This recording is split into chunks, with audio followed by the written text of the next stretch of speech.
This is our league, and this is your league. Broadcasting from the 55-yard line in Japan to the shores of the Great White North and everywhere around the world on Gridiron America Radio and the Sports History Network.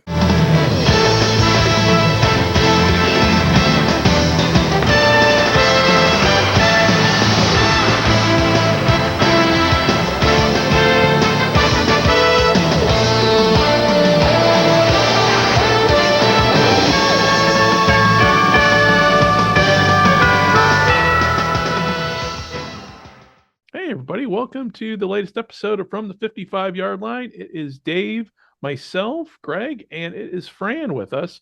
Fran is back from Atlanta. We're going to talk about in this episode.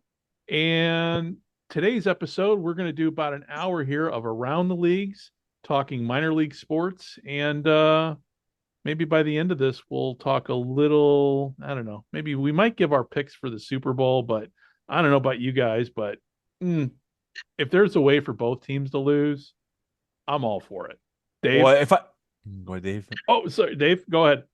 I will go with the American Football Conference and go Kansas City because of the AFL being from Buffalo. So, and Fran? Going old school. Well, I'm going to go with the 49ers because I can't deal with this Taylor Swift nonsense. The good thing is I made a post on Facebook asking to get invited to a Super Bowl party, and one of my friends did. So at least, I'll be distracted by food. I can't drink because I'm going to be driving, but I might play a drinking game where I might do a shot of water every single time Taylor Swift is either mentioned or seen on TV. And I just want to prove a point on how many times that happens. That'll be my fun thing to do during the game for our stats for next week. I will bet you it's less than 3 times. I think there's going to be a point made that it's about the game. I think you'll see something pregame. They have 3 hours of pregame. Wow. But I think once the game starts, I bet here's a side bet.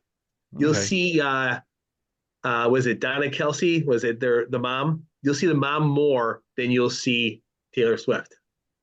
That'll be fun. That'll be fun to discuss whenever. That'll be fun discussing. Yeah, looking forward to it, man. And there's also a wild card in here. Brittany Mahomes is the new SI swimsuit cover girl. So, a lot of talk about that too. And if the Chiefs win, we'll have to see if Disney gets on the bandwagon where Travis Kelce and Taylor Swift do a Disney World commercial, and we'll see. One prop bet if Travis Kelce gets on one knee and proposes to her, and if they lose, we'll see if Taylor Swift goes bond to a tour because. And my theory that the publicity is over with. We'll find out. Here's my take because I've been kind of watching, and actually there's a Japanese element to this too, because obviously she's got a concert in Tokyo. I think tonight. Wait a minute. Was it yesterday? I don't know. I'm losing track of days here. It's weird because I live in 2 times. My clock is set for here and 15 hours behind back in the States, back in Chicago. So I don't know if I think the concert was last night. So anyway, so my point is I am enjoying all the fake white male outrage about her and everybody on social media. My take on it is, and to quote the wife of the late Sonny Werblin, as she said to Joe Namath one time, Joe, football show business. And that's what it is. So, you know what? More power to them. If it's going to bring in more fans, the NFL has figured out how to keep a younger fan base. And this is just kind of one thing that fell in their lap that they're milking it for all they're worth. Can't blame them for doing that. And to me, and Greg, a lot of the angry guys are coming from their single guys that are still single, and they're bitter because of this whole entire Taylor Swift thing. Where they're bitter that girls never gave them any attention, and now they're just. That's Colin Cowherd's theory, and I'll agree with that. Well, I just don't get why all white. It's and a lot of older white dudes too. It's fucking insane. It's like my take on it is, listen, the world's changing. Either get on board or get left behind. Dave? It really shows you how few people actually left over Colin Kaepernick. Right. because Right. it was. I don't know if you guys saw the meme of Taylor Swift going. I thought you guys are worried about me. I thought you all left when Kaepernick took a knee. You saw it because I posted it. You did okay. That's where you saw it. Yeah, okay. Because it was the funniest thing. I'm laughing. That is absolutely perfect. That's like a chef's kiss to this whole thing. So you never left football. You just need to be outraged again. Yeah. Well, before we move on, I'll give one prediction that everyone's going to agree with. This will be the highest rated Super Bowl of all time. Yes or no? Yes, I think 100%. Good. I don't know. You know what? I would have said yes if the Lions were going to be in it. But with the 49ers in it and the Chiefs, I mean, we've seen this before. I don't know. I mean, but then you got the whole the Swifty. We'll see if that Swifties. Come on. We had the most fun non-Super Bowl discussion without going into the game. Now let's go on to more fun stuff. And if the Lions, I tell you what, if the Lions would have been in it, there'd be a lot more talk about the football side of it. So, thank God. I wish I'd be into the game. Otherwise, I'm glad. I'm not watching at home. Otherwise, the game comes on early in the morning here. My wife's actually going to get up with it so she can watch the whole thing. And she's like, "Aren't you excited?" I go, "The Lions aren't in it." So, I'm going to watch again. I'm an American. Got to watch Super Bowl. That's everybody has to watch it. And the commercials, it's required. It's like watching baseball here in Japan when Japan is playing internationally. The whole country actually. And Dave, you remember last year when we were sitting doing a podcast? Yep. When Japan won the you and I were sitting doing one of our podcasts, and that was when Japan was playing the US, and it was Shohei Ohtani struck out Mike Trout. I'm like, it was baseball is much, much bigger here than football is in America, and it's really hard for people to understand that.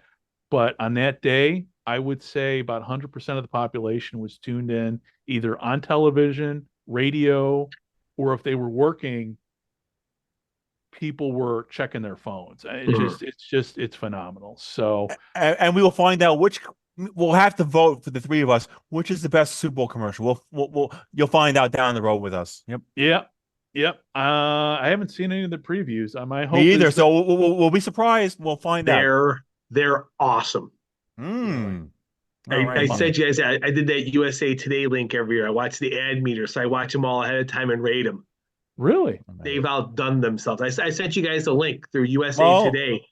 I'd rather be surprised. I'd rather be surprised. I'll just. I don't want it. I don't need to know what's going on beforehand. I'll just be surprised. I got one question though with the commercials. Does Progressive have a commercial? You have to watch and find out. Damn. And also, David, one more thing. Isn't the three Taylor Swift theme commercials? That's what I heard. Is that true, David? No. They're thank God. Okay. What they're doing is they're getting a lot of brands who are looking to target the Swiftie crowd. So you're going to see younger brands, more people taking risks. I think I think they're better than ever. I tell you, I love them just as much as I like watching the game. My wife's working Sunday night. The kids go to bed around 7:30, so I'll miss maybe the first quarter, but I'll be able to watch the rest of the game just myself. It'll be wonderful. No, it's going to be, it's the second Super Bowl I've watched early in the morning. So I just want it to be a good game. I hope the Chiefs lose. If I got to pick a team, I want the Chiefs to lose.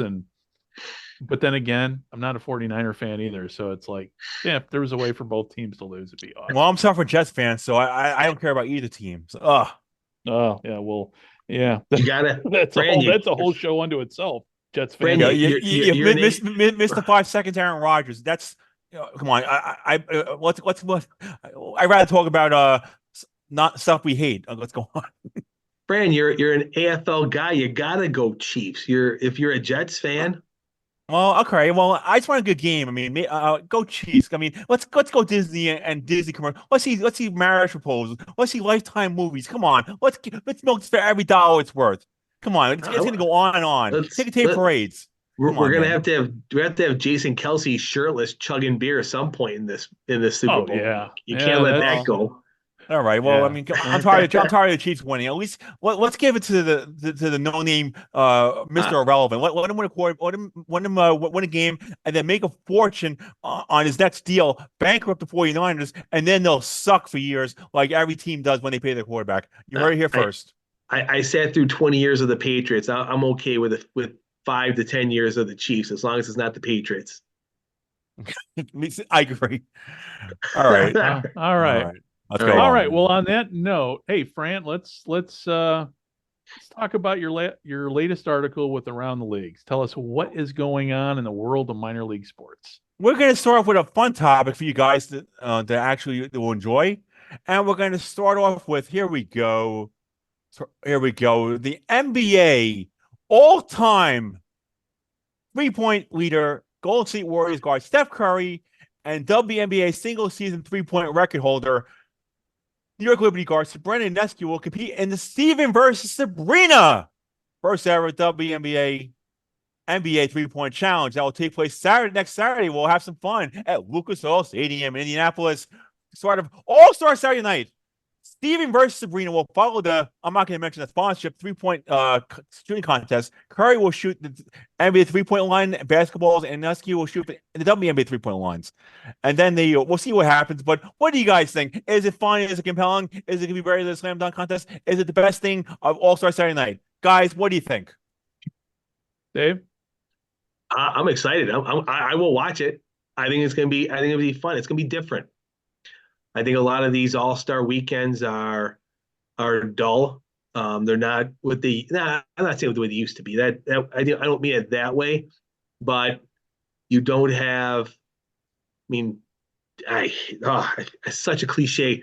20 years ago, all the top guys would be in the three-point contest, and all the top guys would be the dunk contest. Now, this is their way for leagues to expose you to up-and-coming stars or good players, but I like it. I think it's going to be compelling. Dave, one question. I hope, Greg, did you guys watch the Ionescu's three-point shooting last year? That was off the hook. It's on me on video. Check it out, fans, when you want to go to R Sports Central. That shooting 37 points was insane. That's what set up this thing. So, well, is this more kind of like another, for lack of better, for historical Battle of comparison? Sexes? Battle of Sexes? Yeah, Battle of Sexes. Billie Jean King. That's the person I interviewed. Yeah, of course. Well, yeah. Well, on a more fun level. I mean, there's no women's rights things involved in this nonsense. There's no. I mean, it's more. I mean, not the Steve Carell being involved in this nonsense when he was involved in that movie. So it'll be fun to watch, entertaining. And the thing is, if you don't watch it, you'll still be able to see it on YouTube. So that's the place to get your stuff. It'll be fun, entertaining, and I'll watch it. I'll DVR it and enjoy it. Whenever if I'm home Saturday, I'll watch it. That'll probably be the best thing of the night. The three-point shooting stuff for the NBA stuff is fun. The slam dunk is hit or miss. It could be good. It could suck. We'll find out. Okay. And next up, we got the G League. What's going on with the G League? Well, we'll discuss one topic briefly. With Memphis Hustle, the guy who won his 100th game, Jason March, congrats to him. But G League is developing well. But one thing I'll discuss briefly, which what's your take about the Phoenix Suns being the only team in the NBA not to have a G League team? Do they need one? I mean, it's about time they get one. What's your take on that? Dave, I defer to you on this one. Honestly, I don't have an issue with if they don't. If they don't have 14 players or 18 players that they need, I mean, they probably have 2 or 3 tucked around where they need them. And with expanded rosters of 14, 15 players, I mean, honestly, you're only playing, if you're looking at the box score, 7, 6, 7, 8 players a night. So to have 32 players under contract, I can see why they don't. I think they did have an Northern Arizona team. I think once they get the right market, they will, because they definitely will eventually. They're probably waiting. And the thing is with these minor league teams, the problem, it goes two ways. David. I mean, either you have to win or you want to develop talent. And some of these leagues, I mean, all they care about is developing talent, and then the fan experience is terrible. So I feel you got to do a combination of both. Oh, go ahead, Dave. I'm sorry. So here's my take on just the team in Phoenix. Okay, just I don't know how much time you guys have spent out in Arizona and in Phoenix. I've spent last 5 years of my Navy career was spent out on a monthly basis out there. You've got the whole Phoenix region, so that's obviously the Suns' territory. It's a huge region. But the problem is, at least in my opinion, that, okay, so where are you going to put the team? Is the team going to be profitable? The only other major city in Arizona besides the Phoenix metro area is Tucson. And Tucson, I mean, I don't know. I don't think they have figured, I don't think they have a place where they can really put a team and for it to be bottom line wise successful or worth the cost. So that's just my take. I mean, maybe there are other things to factor in, but putting a team in Tucson, you know what? I don't know. I mean, Tucson's an awesome place. If I were to play basketball, I don't want to be living it. It's beautiful. It's actually cooler than Phoenix. But the thing is, Greg, there will be a team. Eventually they're going to put a team. We'll just figure out where it is, and when it is, it'll be discussed on the show. Okay. And moving on here, let's talk a little UFL. We're going to go to United Football League. We're not going to talk about some schedule that. We'll talk about the Houston Roughnecks. They will play at the iconic Rice Stadium on the campus of Rice University. Rice Stadium will be a great home for the Roughnecks, and we can't wait to deliver a phenomenal football product with the fan experience in the H-Town, says Russ Brandon. I'm glad he's involved running the UFL, not some other guy. Rice Stadium has served as home field of the Rice Owls since it opened in 1950 and a rich history of professional football as well. The Houston Oilers played their home games on the campus from 1966, 1968, and 6 years later, the stadium hosted, I think one of you guys were alive for it, Super Bowl 8 between the Miami Dolphins and the Minnesota Vikings, becoming one of the only 4 conference venues to host the NFL championship game. The facility also served as a practice facility for the Atlanta Falcons before Super Bowl 2017. What you guys think about all this information? Houston playing in Rice. Is the team developed? Is it going to be worse than what they played last year? And how many years are they going to be stuck in Rice? Dave, what do you think? I think that's their only option. Yeah, but definitely. Yep. Yeah, I think they're going to be there. I mean, it's okay. I guess. I mean, looking at the fact that this is the option that they have, I mean, it's okay. I mean, they can't play with Texas play. They can't play with Texas play. No, because Texas will want millions of dollars, and they're not going to give the UFL a bone. Never. No, but I mean, it's one of those things where there's the capacity is big, but it's not. It's still manageable. And obviously, being a predominantly a college stadium, they're probably getting it for a good rate, and that's the bottom line with all this stuff is the dates you need at an attractive and affordable price, and hopefully plus get the college kids to come to the games. If you're going to use that stadium, the thing is, my question is, when's the last time this thing's been renovated? This thing's almost 75, 80 years old. Well, that's find out. Well, I mean, my take on it is it opened in 1950, so it's not a new stadium. It's just a stadium that it keeps on going, and Rice will never get their own football stadium ever again. This is their baby for centuries. Well, also too, I mean, like I said, honestly, I wouldn't be. The question I have is, they could have played in Jepson Stadium too, the old Jepson Stadium. What's that? That's where the Houston Oilers first played. That's a high school field, and they played the first AFL championship there. If I'm remembering my AFL history correct, Dave, am I wrong? Am I off? Or they played it in Houston. Yeah, it was. I literally just watched that AFL video last week. Yeah, the Oilers they definitely played there. Oh, go ahead. I'm sorry. No, they definitely play in Houston. I'm just trying to think. Yeah, they played there from I've got, I hate even going to the Wikipedia sometimes. Uh but yeah, they played there. The Oilers played there from 60 to 64 Yep. before they moved into Rice Stadium. It seats actually, let's see here. Right 32. now. Looks like 32,000 Yeah, so that was. listen, my take on it on the whole on the Houston team, the Roughnecks / Gamblers, because it's kind of a hybrid team anyway. Yep. They're playing here. They're going to play at Rice Stadium. And then next year, let's just see if even the UFL is even around, if we're going to have a discussion about, because, if history is any guide, there's a good chance none of these teams will be playing next year. So they're only going to be playing five home games anyway. So, it's, the question is, and I'm not familiar with the Houston area, never been there, but where is Rice University located? Is it easy to get to? I mean, those are all the things that factor into these stadiums and attendance and everything. So, Well, my question for you guys, I'll let you guys make what's happening. Give like an average attention thing they're going to get for these games. I think it might be a little bit lower than because it's Rice Stadium issue. I hope I'm wrong, but what do you think? What do you think they're going to get their first game in Rice Stadium? I'm going under 10. Me too. And fans will be crying about it on social media because they complain about everything. I'll go 25. Okay. Ooh. I'll send you a beer if that happens, man. Come on. No, but I'll get Amazon Prime, but I'll send you a beer. Come on. Okay.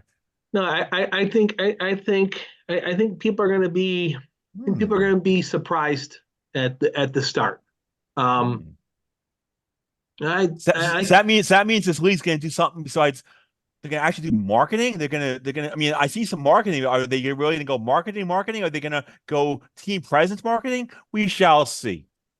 Well, it comes down to we have an idea of what the XFL lost. Mm-hmm. So, obviously the USFL didn't close, so they're into year 3 now of what their economic model was. So, I think there's going to be I think there's going to be a pretty big financial push to get over the hump this year. I think you will be surprised at the amount of focus on football that this league is going to have. And David, one question for you, David. How much is this involved free tickets being given away? You worked in teams. How many free tickets are going to be given to make it look better than it is? What do you think? There'll be a combination of things there always are. Like here's an example. You have your sponsors, and it's how you honestly it's how you put them into how they are accounted for in your financial side. And part of it is they get tickets to the game. I know that. I've seen that. Well, I run sponsors at these games. Well, and that's some of that too. It's like if you have a Lexus dealer and they're the preferred car dealership, they might get 100 tickets for a game. So how do you equate that? Yeah, there'll be a combination. They'll be doing, hopefully group sales is going and they're doing some things, but it won't be some random guy standing at a corner with 1,000 tickets just handing them out. Good.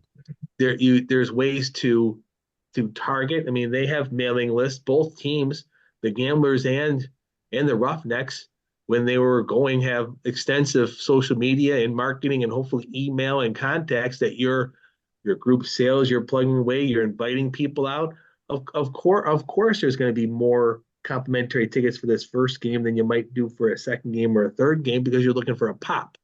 But it's a pop with hopefully a positive end on the back end of this, where the bottom line is a crowd attracts a crowd. And if you put the work in, you get a good first week crowd and the game's entertaining, you're going to see it. You're going to see it week 2, you're going to see week 3. But if you roll in like Orlando did or Las Vegas did, you're just going to be swimming upstream the entire year. Oh, yeah. Good point. And also, too, before we continue on, I stand corrected. Old Jepson Stadium is now the Houston, where the University of Houston plays. So obviously, I was, they're not using that they're not going to be using that stadium. I was thinking Oh Jepson well. Stadium Oh was well. a completely entirely separate stadium, but Jepson Stadium was torn down to make room for the current University of Houston Stadium. What does So it say, I Greg, about stand you? Even corrected. even Babe Ruth strikes out every once in a while. And we'll move on to a topic you guys are gonna love. In the CFL, baby, the Winnipeg Blue Bombers announced the club has agreed to a 1 year term, 1 year contract with, wait for it, Chris Treveler. 29 years old, returns to the Blue Bombers after spending 4 years in the NFL, suiting up 9 regular season games and during those days with the Arizona Cardinals and New York Jets. But good news, he got a pension. Trever also spent brief stints with the Baltimore Ravens and the Miami Dolphins. Trever first signed with the Blue Bombers in 2018, and following the sudden retirement of Derry Durant and injury to Matt Nichols near the end of camp, that made him the first ever straight from college quarterback to start from week 1 CFL since Anthony Calvillo and the Las Vegas Posses. That we'll see how long that's a crazy team we can talk about in another show.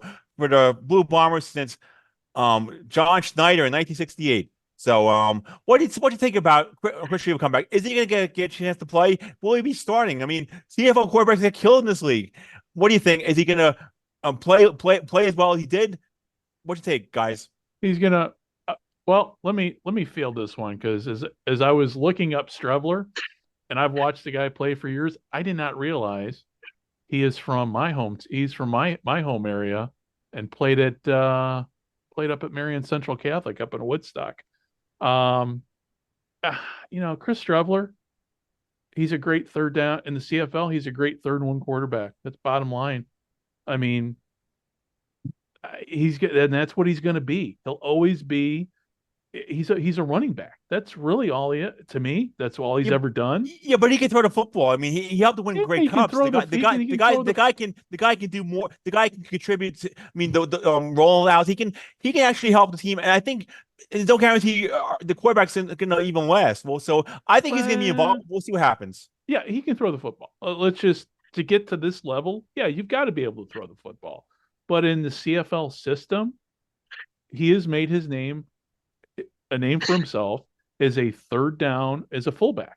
Really, that's what he is. He is the guy that get on 3rd and 1 or 3rd and 2, or give the ball to him to punch it through to pick up the first down.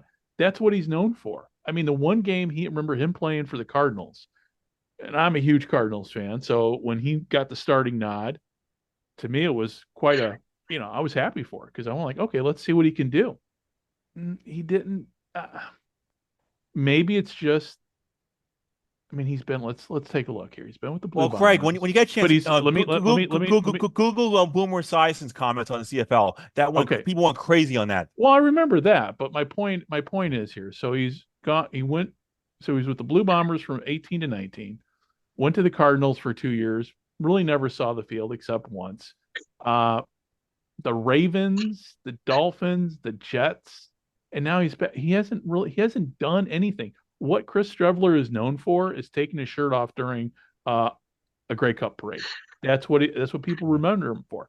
Now, is he a good quarterback? You know what? To get to the pro level, you got to be able to sling the ball.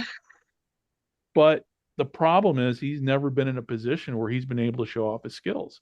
And when he got the starting nod for the Cardinals, it's the Cardinals. I mean, he did a serviceable job, but he just hasn't given, to at least in my opinion, he's not been given an opportunity to really show what he can do.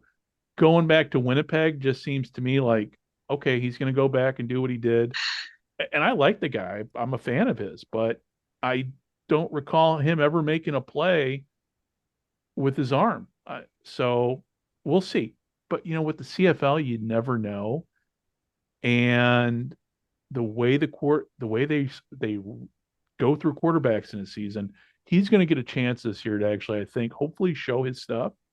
But if that happens, then that doesn't, to me, that doesn't bode well for the Winnipeg team because that means they're going to be struggling, and I doubt they're going to make it, to a 5th straight Grey Cup. So that's just my take. So I'm happy to see him back, still playing football, but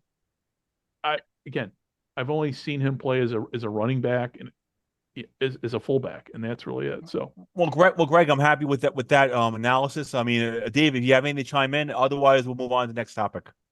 Well, I'll chime in, but I think you can cover this next week. I think there were two signings that occurred in the last couple of days that are bigger than Stevler at the end of the day with Boris Beatty and AJ Ouellette. The slowly dismantling of the Argos as they're rolling through this off season. So and we kind of knew that was going to happen. They signed all Yes. these big names, they got their title, so it's just kind of the natural progression of things. It is, but it's still like it. I wasn't surprised by Beatty. They signed a kicker already, so that you knew that was. It seemed like that was a plan, but I wasn't. I was a little surprised by Ouellette going to the Rough Riders. To be completely honest, I honestly didn't. I didn't see that one coming. I honestly, you're always losing players every season, losing something. But I'll be honest, I wasn't. I didn't see that one coming. I thought I thought he put himself in the very good position to be a huge part of that offense for years to come. He's only 28. It's not like he's old. Right. But that's all I had. But again, CFL's coming. Looking forward to it. And I'm looking forward to chiming in with you guys. And I'm hoping CBS Sports Network actually does more games and they don't hide everything on the app that people don't really want to go out of their way to follow it. Let's move on to before we move on here. Let's give me a little side note here. Talking about CBS Sportsnet and watching the CFL on TV. For people who are out there, don't waste your money on CBS Sportsnet or picking up an extra cable package. Buy yourself, get a VPN, and with the VPN, change your country to whatever country you want outside of the United States and Canada, and watch it online for free, because that's how I watch the CFL. And if you're tech savvy enough, there's a way to cast the games from your phone to your smart TV. And people are interested and listening that want to know how to do that. Feel free to message us at our message. You can message us, but I'm kind of in control of the Twitter account. Message us at From the 55. We'll talk. I'll try to work it through with you.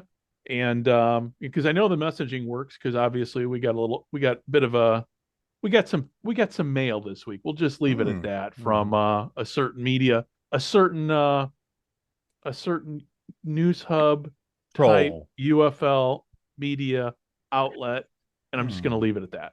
So, feel free to reach people listening. Feel free to reach out to me on the technical side to how to set up a VPN. It's really straightforward. I think I got Dave hooked up here. But don't waste your money on cable or CBS Sportsnet. And same with you, Fran, too. If you don't know how to do it, we'll talk offline and I'll get you set up, because the VPN is how I watch American sports over here. So anyway, enough said. Well, Greg, Greg, start doing on Twitter that if you listen to the show, you're gonna save some money. That people will be listening gaga with the stuff. Come on, that'll be people actually listen to podcasts where you save money on watching sports. Come on, man, that's every sports fan's dream, especially the people that listen to our show, because basically they love sports and they don't really have much of a life outside of it. Well, the hard part of watching sports is it's becoming, you got to be a little tech savvy to find your teams now too. I mean, it's just straightforward with apps and everything.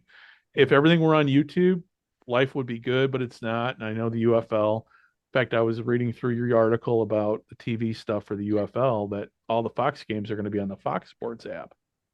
Okay, well, that's a conversation that I'm going to have with the three of you offline as to how I'm going to access the Fox Sports app. But we'll talk later. So, but anyway, moving on to the Arena Football League. And this is one where Sam Shady's going to love this topic because he loves this league. And if he listens to the show, we're going to get some more angry hate mail. Marking the national return to arenas across the country, AFL begins a new chapter as a league. Minnesota will be front and center with a brand new team, mission, and organization, the Minnesota Myth. Yeah, the league's been a myth so far. We'll kick off season 1 against Nashville Cats, and week 2 hosting the Philadelphia Soul. The Myth season will consist of 10 games, 5 away, 5 home. Wow. And iconic, wait for it, Target Center, home of the NBA Minnesota Timberwolves and WNBA Minnesota Lynx. Regular season games will be played Thursdays, Fridays, Saturdays, and Sundays. Hey man, Minnesota's back in the I would have gone with Fighting Pike, but hey man, they didn't want to spend money on the trademark. Is it going to work? Is arena football going to work in Minnesota? Does anyone even care about this league besides one person? Enough. What do you guys think, Dave? I mean, they're in major. I love it. I think it's great. More. Okay, Fran, I want to see you write. I want to see you write an article about it. There's nothing out there, Dave. Fran. Yeah. The more teams means the more players getting paid. Means Good. more staff getting jobs. Good. Means more arenas being used in communities. Good. Means more concession workers are getting hired. More food is being eaten. Yes. You know what? The big thing was when the AFL went away, all the people in the indoor arena football crowd going, if the Arena Football League comes back, they need to be in big cities, they need to be in big arenas, and no more of this podunk towns and small things that arena football is. So it took a while. The Myth are going to take on the financial burden of playing in the Target Center. Good for them. Well, I mean, that's the way I look at it. It's like they're doing what everybody has said that teams need to do to be taken seriously. So now they're in a major city. They're playing in the biggest facility in town. Now they're looking for the fans to come and support them.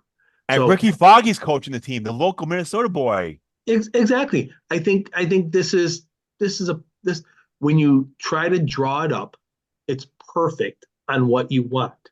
Now, has the league made missteps getting to this point? Of course they have. I'm not going to disagree with that, but I will give all 4 of these leagues the benefit of the doubt that they're trying to put the best products forward because they're trying to get people and sponsors to come on board with this. So are there going to be some issues? There probably will be. There is in the IFL. There is in the NAL. All these leagues are going to have their issues because they don't have unlimited pockets. They have a finite amount of money that they're willing to spend and how they're going to use it.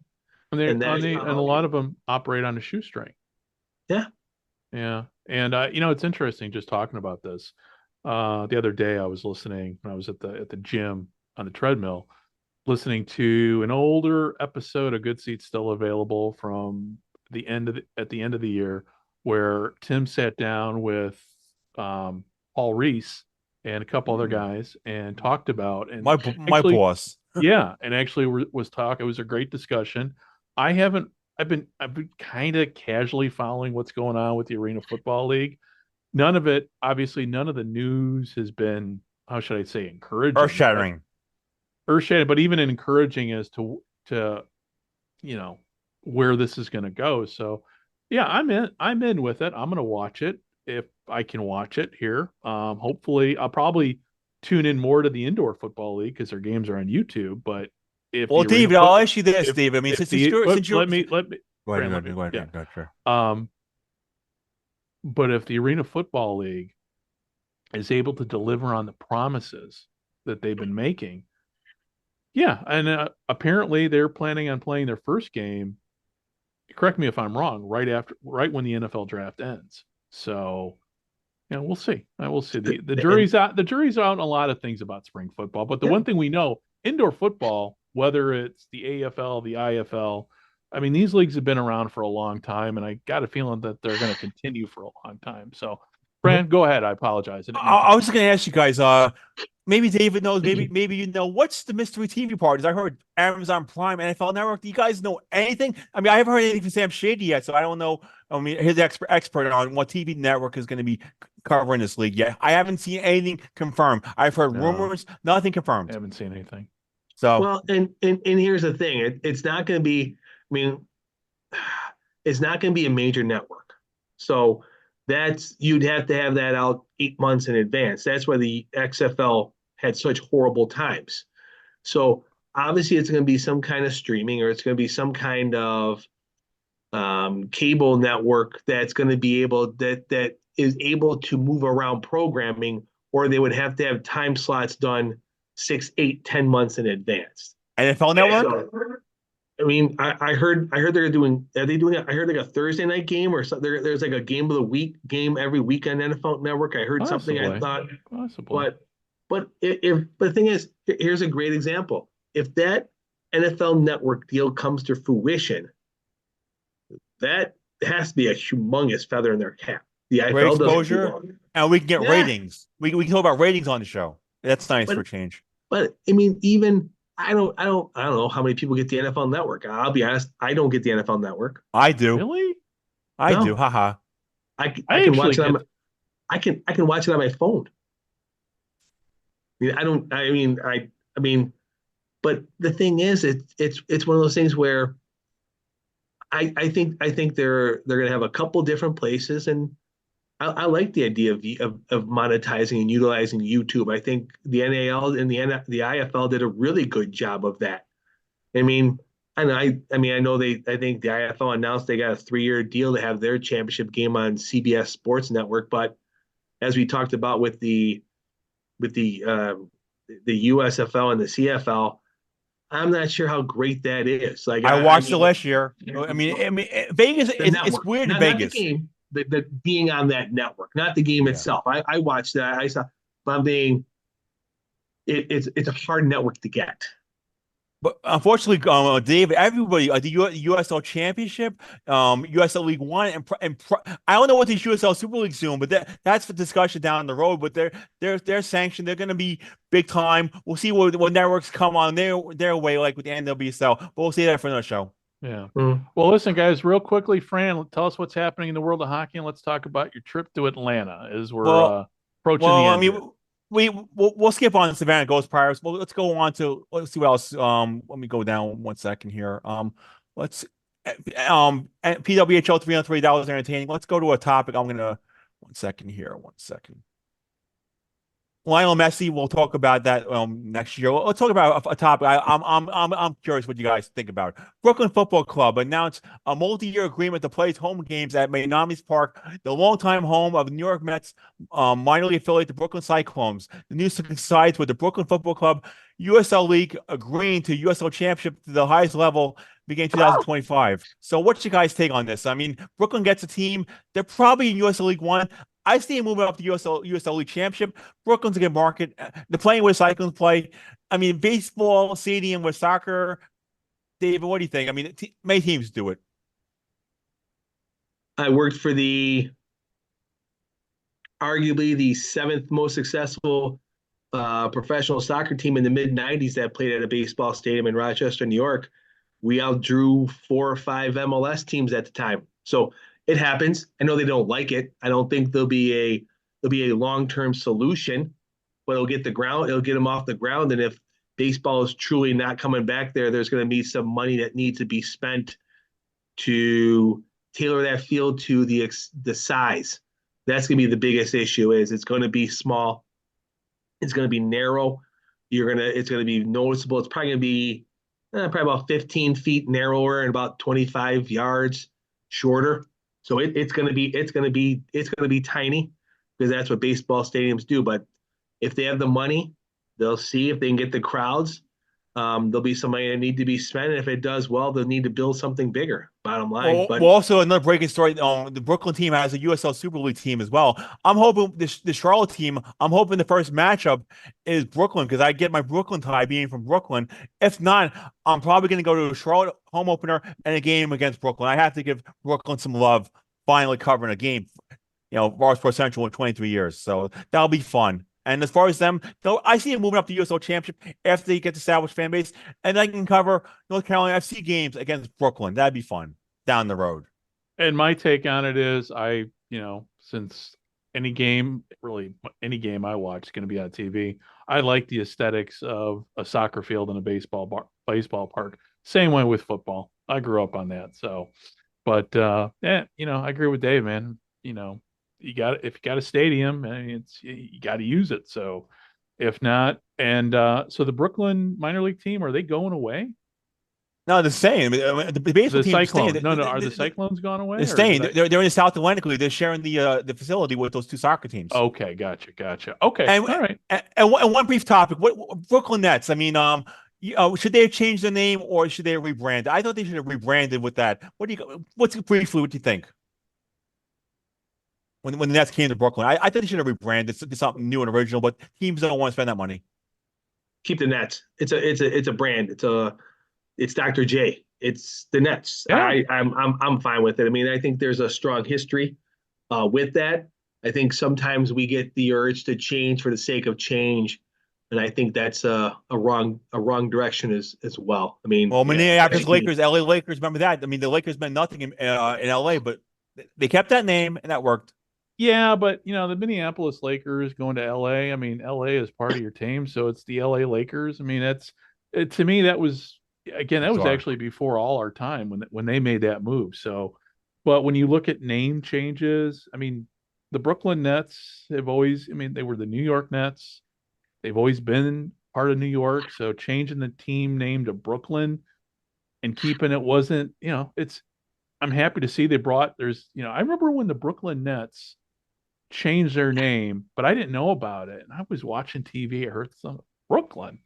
Like, wait a minute. What what did I miss? And then I saw, wow, okay.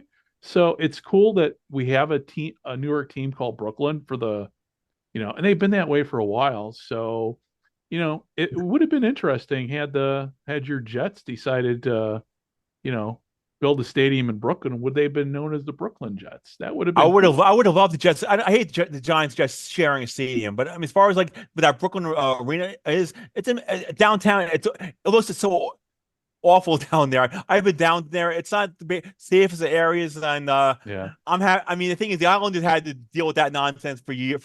Yeah. But I'm glad they have their own thing now too. But let's that's one our last Brooklyn Dave. talk. Dave. One last Dave. question for Fran. Yep. Should the Dodgers have changed their name when they moved to Los Angeles? I guess. Well, come on. That back then, based on what they've done now, nah. Let's just be lazy. Let's just be lazy. I mean, Well, team rebranding is very tricky. Oh yes, It really is. And it is. Unless it's defensive, you can't. Nobody changes it anymore. Well, the rebranding, obviously, the Commanders and the Eskimos, was And Guardians prompted by outside. Indians score.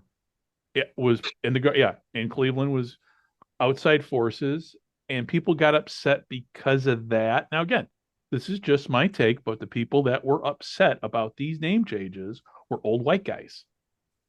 I think the vast majority of people, listen, you're rooting for laundry. Ultimately, you're rooting for a logo. Team rebranding, you don't lose fans. I think you actually gain fans when a team rebrands over time. And those guys that are saying, I'm never going to go to this and that. Well, maybe we're going to be talking to Superfan Mike from the Turf District podcast this year.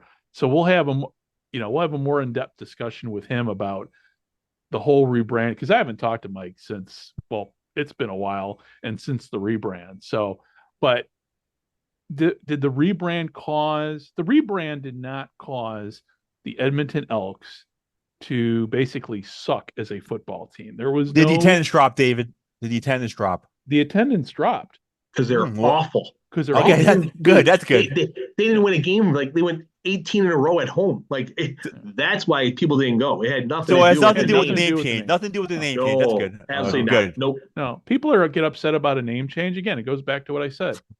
Old white guys getting all pissed off on social media, got nothing to do. I'm never going to go to this and that. Dude, it's, again, the players don't care. The players could give a shit. They just want to play and get paid. Yeah. So the only people that are getting upset about a name change are guys sitting around the house like me. I don't get upset, but my point is that I'm an old white guy sitting in a man cave here. Those are the people that get upset. Now, I think, when it comes to name changes, there have been some good ones, some bad ones. What really kind of gets me going are the uniform changes. Like, dude, enough. Those are horrible. That to me is the bigger issue, but that's a whole nother subject. So anyway, Fran, moving on here. Let's talk about your trip to Atlanta. I gotta say, guys, It was probably one of the most amazing, unexpected trips I ever did in my life. I got the vacation experience. I got the sports media clobbering spree. Paul changed the name to that. I'm like, I knew he wasn't going to use that the name, but and I got some blast from the past friend encounters. One resulted in me having, and now wait for it, an iPhone 12 Pro. I went for iPhone 8, so that's kind of cool.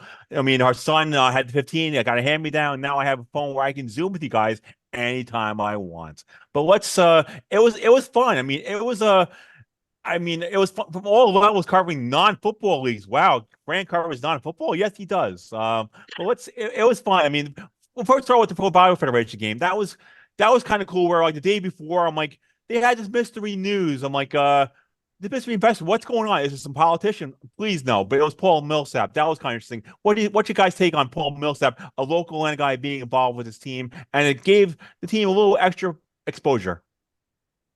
I love it. I think more outreach needs to be done with all minor league teams with established stars in their community, because a lot of these guys are staying.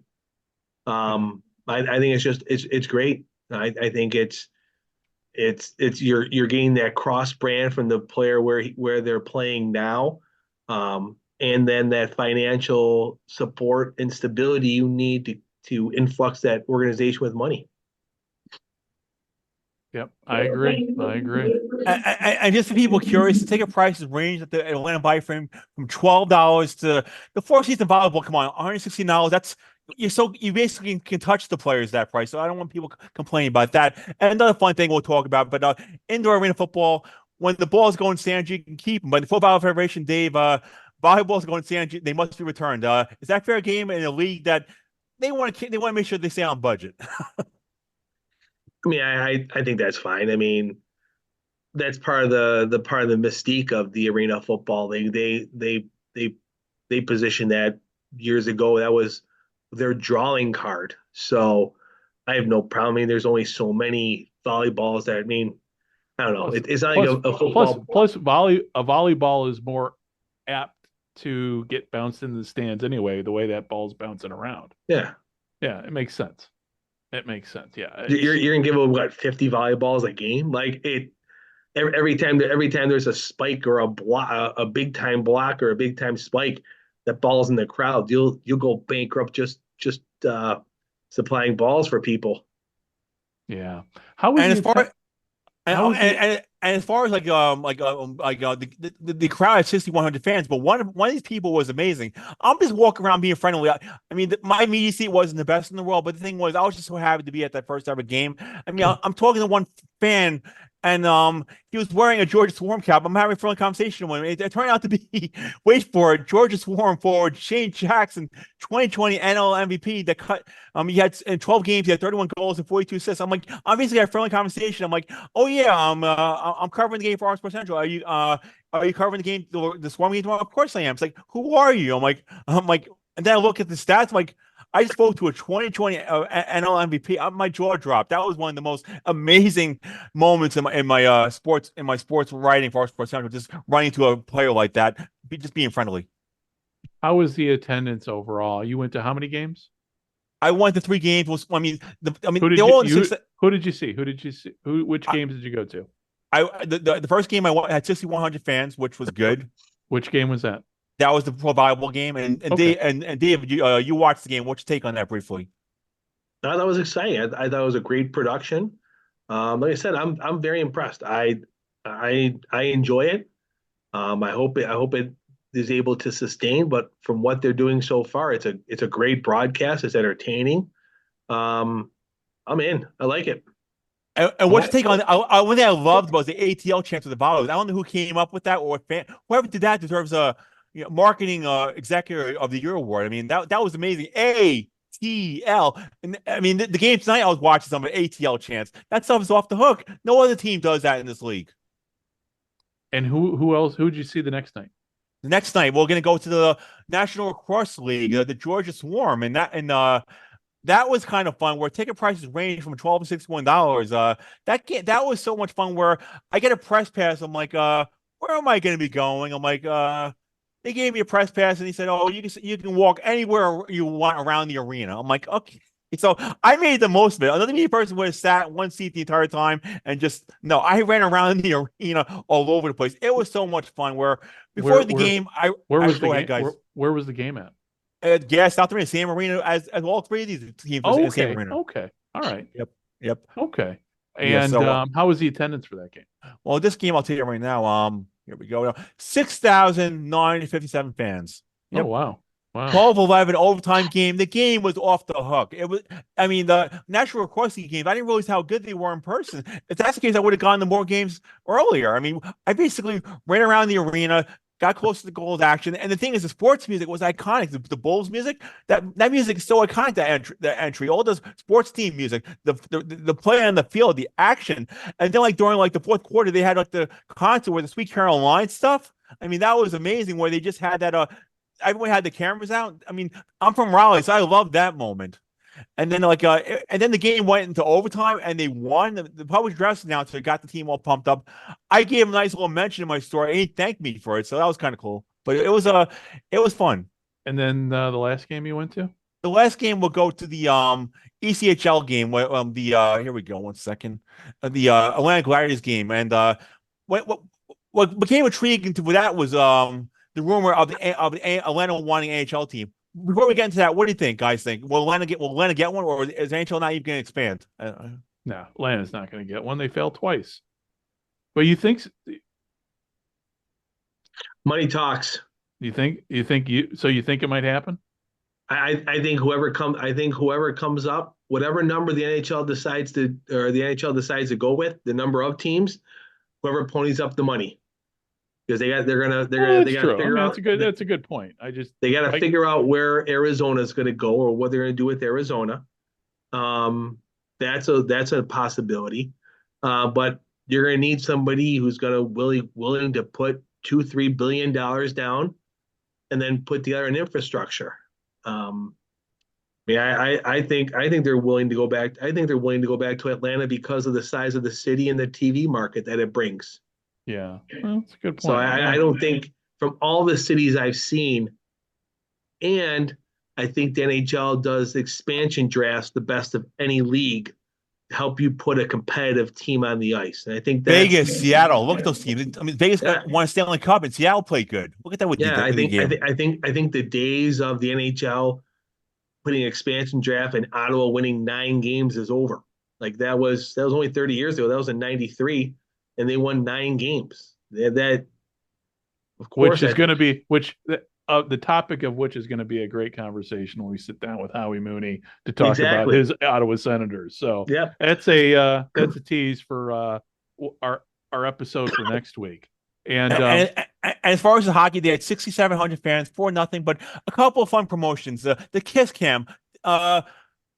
Dave, what's your take on that? Does it work? Is it popular? I mean, should it be every single league? Kiss Cam briefly. Depends how much money you get for it. It's a sponsored thing. A dentist. How much is a dentist sponsor for minor league sports? Well, the dentist is paying part of a package. So he's getting a program ad. He's getting an in-game promotion. He's getting seats. Tickets. Yeah, so that means that doctor is probably putting in $18,000. So that's, remember, his name is going out there every game. It's that promotion. It's probably one of the funniest promotions that they do. We had for one of the teams I worked at, we had it sponsored by a radio station that had Kiss in its name. So it's the Kiss 98.5 Kiss Cam. Perfect. So they're getting money from it, and that's why they're doing it. That's why Chuck a Puck, all these different things, it's monetized, and that's why you do it. Chuck a Puck, I mean, it's a building jackpot. I mean, and the person actually won that night, and they got $500. And the dance camp, $50 gift card. I would have done it if it was a gift certificate I wanted, but I was afraid it was gonna be something in Georgia I wasn't gonna be able to get involved with. So I would have won that easily if I wasn't so tired running around. But all in all, it was a fun experience. And then the attendance dropped the following day, where South Carolina dominated Atlanta 6-0 in front of 4,525 fans. Some of the attendance in minor league sports, it always dips. You get the church crowd that wants to go to church. Some of the attendance, it's just not. You have to have it. But what do you think? Sunday games, good for minor league sports or not? You have to do it, Fran. You have to. You need to play. You have to. Yeah, I mean, you're looking just like the American Hockey League that I worked in. The East Coast is predominantly a bus league, so you probably played at home Friday. You're like for the Atlanta team. I bet you they probably had because of the issue of the arena. They probably had a road game Friday, road game Saturday, home game Sunday.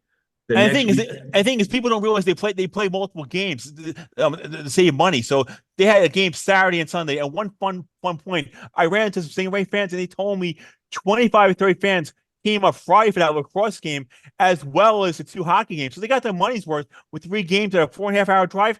I mean, you come up, you get 3 days of sports, and you that's where you get your bang for your buck with this ECHL. If you're going to travel being a fan, at least you see multiple games. Yeah, but the Stingrays have been around for 25, 30 years. They have 93. Yep. They have a humongous following. They used to be the farm team for the American Hockey League team I worked for. So I'm very familiar with the franchise. So they love that team. They support it well, and they travel well. That's the fun part about minor league hockey. Because it's the bus route, people travel. They do it, and they make the most of it. They're a good group of people. Dave, it's funny. It's funny with minor league hockey. If you think about it, kind of following on what you said, nobody's ever made a movie about major league hockey. Minor league hockey not only is the most entertaining, to me, the most entertaining brand of hockey, but like I said, they have never made a movie about the NHL, only about the minor leagues. So listen, guys, before we wrap everything up here, wanted to touch base, wanted to get your thoughts on the Hall of Fame, who got elected to the Hall of Fame, because I got a couple people that I got my thoughts on I want to give. So release the list. Yeah, the list got out. Fran, can you share it? I've had a busy week writing. All right. Well, you know what? Then I'll defer to Dave. I'll defer to Dave here because the list came out and I paid attention to 2 names. So, Dave. Well, there is was it Dwight Freeney, Devin Hester, Andre Johnson, Julius Peppers, Steve McMichael, Mongo wrestling. No, we can't make that wrestling. Randy Gradishar and Patrick Willis. That's the okay. Any thoughts on? I got thoughts on Hester and I got thoughts on McMichael. So I want to grab those 2, but the floor is yours on the other guys. Andre Johnson. I mean, is he the wide receiver with the Texans? I believe. Yes, he is. Oh, good. I was thinking about Andre Reed, but that's not. He's already in the Hall of Fame. But good selections. Hester. I mean, come on. If you're gonna put one guy in special teams, well, now that's relevant. But we'll let Greg that. Yeah, let me take the Chicago guys. Yeah, I've got some definite thoughts. But Dave, go ahead. Dave, your thoughts though on who about some of those guys? Anything in particular? I will defer to you. I will keep my comments to myself. Okay, all right. So here's my take on a couple things. Okay, Devin Hester. It's great to see a Bear. From the current, from the 21st century Bear make it. I think him and Brian Urlacher, obviously. Brian Urlacher being the other one. Hester was a phenom in Chicago. It's interesting because he was a very popular player. He was kind of a jack of all trades. He was very good, very much a utility player. I mean, he was only really known for obviously, making those returns. And the most memorable one I saw was against the 49ers in the wind when the 49ers were going for a long field goal and that wind gust just brought the ball in. Hester grabbed it and ran it all the way back. That, to me, I think that was kind of the start of the legend of Devin Hester. But unfortunately, that skill returning the ball didn't translate into success elsewhere on the field because they tried him at wide receiver. He was serviceable, but it just didn't work. But it was great to see him go in the Hall of Fame as a special teams player because we've only had a couple guys go into the Hall of Fame, Ray Guy being one of them on special teams. So that's my opinion on Devin Hester. The other one is a lot more near and dear to my heart because it's Mongo. And if anybody who's listening to this podcast, I don't even know if you guys know what's going on with Mongo, but Mongo is dying. The health conditions are Mongo awful. is literally Yeah. on death's doorstep. I'm And glad I'm so happy. Yeah. Steve McMichael, when I used to drive to and from work, I used to work in the southwest suburbs, and I used to live in the city. So I would always drive by his restaurant, McMichael's in Romeoville. He was also the head coach of an indoor football team called the Chicago Slaughter, larger than life. And he was kind of on that Bears defense. He was kind of even though he was larger than life, he was big into wrestling. He made he did wrestling for a little bit after he retired, but he was a guy that never got as much credit as I think he deserved on that defense. So it's nice to see him get in and know about him getting in before he passes away, because the last few images I've seen that have been posted with it's heartbreaking with him. So I even mentioned it to my wife, because when the news came, we're here and both our watches chimed at the same time, and I'm like, oh, my wife's like, who is that? I go, no, and she goes, and I told her, I go, he's dying of ALS. She goes, oh, I don't want to Greg, hear can I that. ask you a personal question? What's that? Does he still have a good relationship with his ex-wife Deborah, or they really hate each other? I mean, they mend fences. Oh, I have no idea. But his current wife. I can remember. I remember he got involved with Stone Cold Steve Austin. Yeah. And one thing I will, from the wrestling standpoint, I guarantee you a lot of wrestlers are going to be at the Hall of Fame ceremony, which might even get more people to come. Those casual, those that are still alive. Well, I mean, some of those guys. He was 4 Horsemen. Come on, that's awesome, man. Yeah. Well, Ric Flair will be there, definitely doing his. Woo! Yeah, but with McMichael, I mean, he's just a Chicago legend. So, I know him from the wrestling side. Yeah, it's very sad to see what's happened to him. Right. And it also goes to show you too. I mean, there's the chances of you dying from ALS seem to be much greater if you play in the National Football League. Much like dying young, if you were a wrestler, your chances of dying young have gone And Greg, up. let me ask you one thing about the Chicago Bears. The 85 team, how come they couldn't win more than one Super Bowl? What the hell happened to them? They could have had a dynasty. That defense was awesome. Why did they just train wreck after 1 year? Have you seen the ESPN documentary about the 85 Bears? I mean, I saw a Super Bowl shuffle. I mean, with Gary Fenton. The documentary. It's a whole lot of reasons, but bottom line quarterback? No, it wasn't the quarterback, but the bottom line is you had injuries, but you also had a team that became a bunch of individuals. In the second season, they lost Buddy Ryan.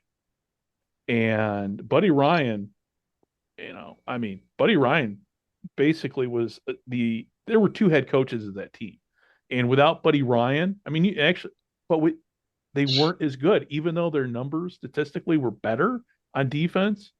They weren't as good. In fact, I remember I was in college watching that 86 season going, they're just not as aggressive as they used to be. And that was a tell. So, but yeah, there's so many reasons. And even Mike Ditka would say, at one point I have to, we should have won. Let me, go ahead, sorry. Mike Ditka said we should have won more. So I don't know. It's going to be, it's sad, but it's nice to see him get in the Hall of Fame now before he passes away, because I think about Ken Stabler when he got in after he passed away. I just finished up last month reading the book on the snake. So anyway, one more point about the 85 Super Bowl. It's embarrassing that Walter Payton didn't get a rushing touchdown. Refrigerator Perry did. That's the guy's Hall of Famer. Come on, I mean, Payton deserved that touchdown. Well, it should have happen. Well, Payton, go ahead, Dave. I mean, the next season the team was made of individuals. Ditka did not like Walter Payton. Like there was a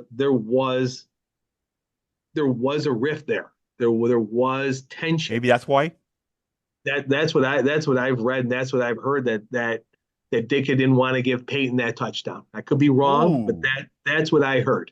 And like what I've heard on my end, and this is coming from Ditka, what we've seen on TV, he wasn't keeping track of who was getting what. So yeah, Peyton should have got the touchdown, but the thing is, when Peyton died, that was heartbreaking for a city. So, to compare, Walter Payton owned the city of Chicago. Michael Jordan, when he passes away, yeah, it'll be sad, but there will not be the outpouring of grief for a guy like MJ that there was for Walter Payton. Also considering the circumstances in which he died too. It's interesting being a Chicago fan. And LA fan Kobe Bryant, that's heartbreaking too. What, Fran? Dave? Go ahead, Dave. And with Walter Payton too, it wasn't his personality to say something. He wasn't going to. I mean, he played his whole career. I mean, you could probably, I bet you the majority of people have never heard him speak. Like would not know what Walter Payton's voice sounds like because he did it on the field. I mean, that's what he did. I mean, I'm approaching 50 and I played rugby I started playing rugby in the early 90s, and it's funny, but the way I learned how to play rugby was watching video of Walter Payton run. And if you ever heard him explain to you how he took contact, his main goal was, I'm going to carry the ball, I'm going to get lower than you, and I'm going to drive you up, and you're not going to tackle me.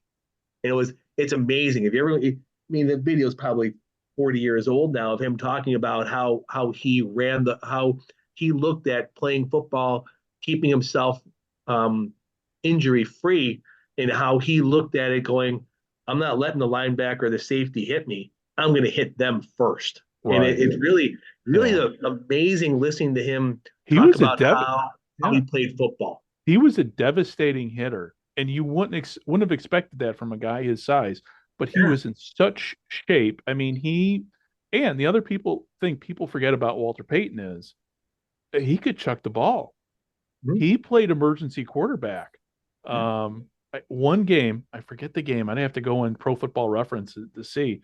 But there was a point in time where the Bears, this is back when the Bears had Bob Avellini, Mike Phipps, and Vince Evans. And for whatever reason, all three got knocked out of the game or weren't able to play. And he stepped in under center for at least a few plays. And, but he was just, Walter, that was, but with Mongo, I mean, I don't expect him to last a year. So it was good to see. Well, guys, hey, listen, Fran, go ahead. Oh, one more last question. The first Super Bowl you remember watching? I remember the first Super Bowl I remember watching on TV was the Bengals and the 49ers in Pontiac. That amazing goal line stance. What's your first Super Bowl you remember watching, or did you watch them all? Dave? My first Super Bowl I remember watching, I would say Raiders, Redskins. Marcus Allen. Marcus Allen's run where he came around the end and did the cut. That was awesome. And came up the middle. That's probably the first one I remember really sitting and watching, period. Yeah. For me, it was Super Bowl 11. Matchup? Vikings versus Raiders. It wasn't much of a game, but it was more the spectacle. The next year, the spectacle and the game obviously was Super Bowl 12, and I was rooting for the Broncos, and there was just something the way the light of that Superdome, even though it was bad for NFL Films at the time doing the filming the game on TV, something about, back in the 70s, the way those lights shined off those helmets, just something about it. Still, that's the one thing I remember about growing up in the 70s and watching NFL football. Dave, how about you? Do you remember those old games in the Texas Stadium? Oh, yeah. And especially, I don't know if you remember, but when the Vikings would play, because there was a period of time where the Vikings and the Cowboys were always playing for the NFC Championship, or the Rams were. It was just one of those two. But there was always something about the way, and I've seen this mentioned on Facebook. Other guys have said the same thing. Yeah, just something about the way that Texas Stadium light shined off those purple helmets. Because they came over the stadium. Yeah, it was cool. It was cool. I mean, if you watch TV in the 70s, you would see the opening to Dallas, and you'd see the flyover of the stadium, and they had that little small patch that you could see the field and those lights overhang. So they were almost right above you, shining off the helmets, which you didn't have. Everywhere else was that back and coming down. So that's what it was. It's the way the stadium was set up. Yeah, it was just so cool. It's just you don't see that anymore, just the aesthetics and everything. So You don't miss that horrible AstroTurf too. well, that's true. I mean, for us, it was cool watching it, Yeah. but the players took a pounding, obviously. Oh, So, listen, guys, on that note, let's wrap things up. And for everybody listening, thank you very much for tuning in. And next week, our plan is to be bringing in our guest, Howie Mooney, to talk about his up and coming latest book, which, if you've read his first book, not his first book, actually, his first book is out of print, but we'll talk more about that first book because that was about the Ottawa Rough Riders. But his second book, whenever I see Howie's second book, I always smile because I'm the reason why the cover is the way it is. So, but we'll get into that conversation next week with Howie. So, Fran, any last words? Absolute pleasure, guys. I love this show. I mean, this is a dream come true to do the week around the leagues, the audio version. My show, it's only going to get my column bigger and bigger. It even makes me want to work harder to find the best videos, the best news, the best analysis. And now it's going to platform where you can get the written version and the audio version with expert analysis on the big topics, not just the every little news segment. And plus, the Atlanta trip was off the hook. And how can people find your articles? R Sports Central. If you want, go to R Sports Central, go in the original section. You'll see 23 years of stuff. You'll find stuff that might appeal to you. Arena Football League, tons of leagues, World Team Tennis, a little bit of everything. Because guess what? I'm not just a football guy. I stopped that about 10 years ago. So I'm happy to be doing as many sports as I can because the other bloggers, if the CFL folds, they're going to have nervous breakdowns. We'll see what happens. Well, they'll all become CFL fans, or arena football, arena football fans. There we go. Yeah, there's plenty of football. There's plenty of other football besides the Spring American Football Outdoor brand. And for everybody looking to reach out to the show, Dave, myself, or Fran, you can go. Really, the best bet is, and as we kind of found out this week, the best bet for you to get in contact with us is through our Twitter account at From the 55. You can follow the show. You can message us right there. With that said, though, if you're going to message us, and you can be critical, which we actually I appreciate. I appreciate when people say, hey, I do appreciate that. But we speak our minds, we speak our opinion. Listen, if you're a news if you're one of these many how do I want to say? Let me gather my thought. If you're one of these many sites, news hub type sites that is covering spring football, and you don't really like our hot take, or you know what, that's great. Disagree with us all you want, but please, if you're going to write us, sign your name because I can't. It's hard for me to respond if I don't know who the hell I'm talking to, because I'm just at this point assuming, hey, if you're reaching out to me from an organization that's been known to use bots to write articles, I kind of got to think I'm replying to a bot here. So, by all Greg, means, one thing I'll say. Let me finish. So if you're going to reply, if you're going to hit us up, hey, leave your name and share some of your articles with us, so we can prove us wrong, educate us, help educate us, so we can be better at doing our job, and in turn, hey, we'll try to learn. So we will sign off here, and we will be back next week. And like I said, we're going to be talking with Howie Mooney, and but yeah, no, feel free to message us with any comments, questions, critiques, what have you. Again, I'm kind of I'm in charge of all replies. So listen, I appreciate your input, and if we say something that might offend you, well, I'm going to apologize in advance. But bottom line is, we're kind of all in this together. We all love sports and everything. But if you're a reporter out there, you're a blogger or something, our suggestion, and the three of us have talked about this, please just be good journalists, ask hard questions. Don't be doing what I saw in national security circles with intelligence reports doing what we call circular reporting. Be original, write a story, and if you've got an opinion, and back it up with facts. That's all we ask. So listen, on that note, thank you very much for listening, and hopefully you'll tune in again after that diatribe on my part. But until then, this is Greg with Dave and Fran signing off. And we will be talking to you next week. Like I said, we got Howie Mooney coming on to talk about his upcoming book, and we're going to be talking all things Canada. So get back to the roots of the show. So thank you very much. Again, lastly, thank you very much for tuning in, and we'll talk to you soon. Bye-bye. This is Ralph Guillaume of the Washington Redskins introducing Hail to the Redskins.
This podcast is part of the Sports History Network, your headquarters for the yesteryear of your favorite sport. You can learn more at sportshistorynetwork.com.